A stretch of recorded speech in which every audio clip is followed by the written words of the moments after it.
Day 8. What you need to include in your website. मानौ कि तपाईलाई जिम जोइन गर्न मन लाग्यो। गुगलमा गएर सर्च गर्नुहुन्छ जिम नियर मी र वन्स अगेन गुगल बाबाले तपाईलाई धेरैवटा जिम्स देखाउनुहुन्छ।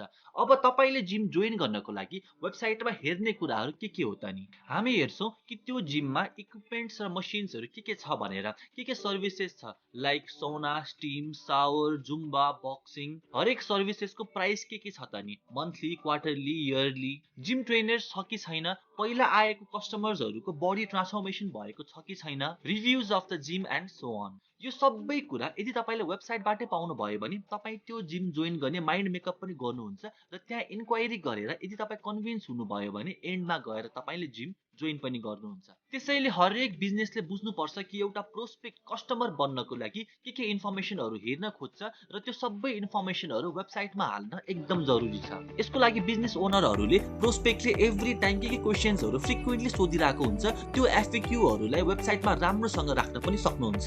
किनकि त्यो फ्रिक्वेन्टली सोधिरहेको क्वेशन्सहरू तपाईको प्रोस्पेक्टले वेबसाइटबाटै पायो र त्यो सबै कुरा उसलाई चित्त पनि बुझ्यो भने तपाईले हार्ड सेल पनि गर्नु परेन।